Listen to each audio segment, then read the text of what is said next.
Correction de l'activité 2, relativité du temps.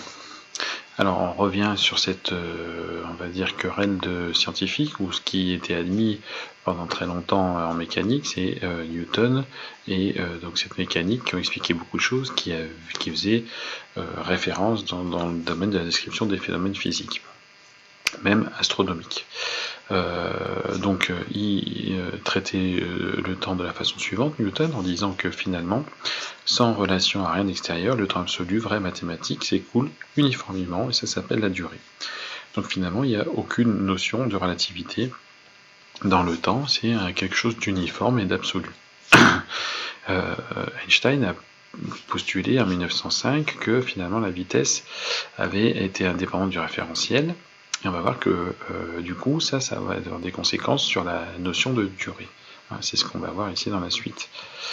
Donc bien sûr, ces expériences, c'est des expériences de pensée, c'est pour ça que c'est des activités et qui sont imaginaires et parfaitement irréalisables, bien sûr, en pratique. Donc on imagine un petit véhicule ici, dessiné par ce rectangle, dans lequel il y a un personnage qui s'appelle Mobile, un petit miroir et une source lumineuse. Cette source lumineuse, donc on va envoyer une lumière sur le miroir qui va revenir ici. L'ensemble du véhicule se déplace à la vitesse v, mais pour l'instant, ça n'a pas d'importance. On va se placer dans la place de Mobile et on va chercher à définir la durée de l'aller-retour. Donc là, pas de difficulté, la hauteur étant h, la lumière parcourt 2 fois h avant de revenir ici. Vous pouvez définir facilement la durée de cet aller-retour, d'accord, avec delta t égale 2h sur c. Donc ensuite, on va se placer à la place d'un autre observateur qu'on appellerait fixe. Donc cet observateur fixe, il voit la même expérience, le vaisseau qui se déplace, qui est plus représenté ici, il serait à refaire 2 fois sinon. Donc l'émission se fait un moment quand le fixe voit le vaisseau ici, mais comme le vaisseau se déplace, le miroir, au moment où la lumière touche le miroir, il s'est un petit peu déplacé, donc il s'est décalé, et au moment où la lumière est renvoyée à nouveau vers le capteur, il s'est encore décalé, puisque le vaisseau avance avec une vitesse v. Donc finalement, fixe, il voit ça comme trajet pour la lumière, d'accord ? Donc on ne va pas faire de calcul, mais pourquoi on peut expliquer que la durée du parcours mesuré par fixe est supérieure à celle mesurée par Mobile ? Et bien simplement parce que la distance que parcourt la lumière est plus grande. Ce qui veut dire que ce que voit fixe, c'est une durée de parcours plus grande. Donc fixe, il n'a pas le même temps que Mobile. Donc avec le simplement postulat et sans faire aucun calcul, la première chose à retenir, c'est que si je me déplace, le temps finalement ne sera pas le même. Donc il y a bien une relativité du temps. D'accord ? C'est relatif finalement au référentiel d'étude. Voilà. Donc c'est ce qu'on va essayer de... Alors après, la suite de l'activité permet de trouver la relation entre le temps mesuré par fixe et celui mesuré par Mobile. Là, je ne vais pas revenir sur toute la partie mathématique que vous trouvez dans la correction. Il s'agissait d'exprimer la distance d' que parcourait la lumière quand c'était fixe qu'il la voyait, c'est dans la situation 2 ici. D'accord, c'est juste du Pythagore, de la trigonométrie, et voir qu'en combinant les deux relations précédentes, on arrivait ici à cette relation. Donc delta t', c'est la durée mesurée par fixe. Delta t, c'est la durée mesurée par Mobile.